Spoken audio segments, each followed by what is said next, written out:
das liebste wann sag ich, ist mir mein Lederhos. Da sitzen Madel mir, halt so gern auf den Schoß, an Hosenträger dran, damit ich's nicht verlieren kann. A so a Lederhos trag ich mein Leben lang.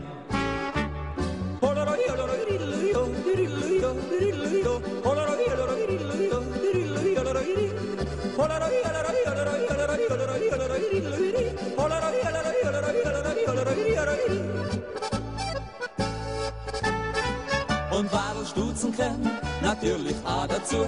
So hat's bei uns im Land bei jeder frische Bur. Wenn's dann noch jodeln kannst, dann bist halt gar ein gemachter Mann, weil das bestimmt ganz sicher nie der jeder kann.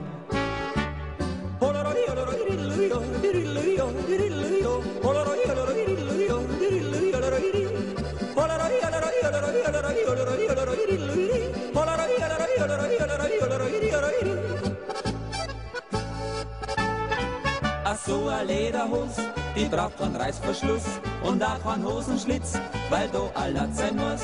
Die muss nicht waschen und die muss auch gar nicht bügelt sein. Ach so a Lederni, die geht nicht aus dem Leim.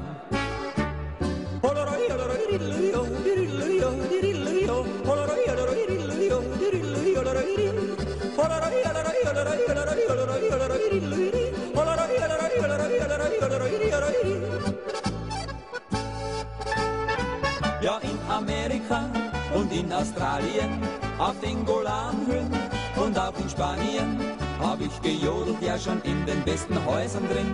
Mit meiner Lederhosen war ich stets der King. Hola,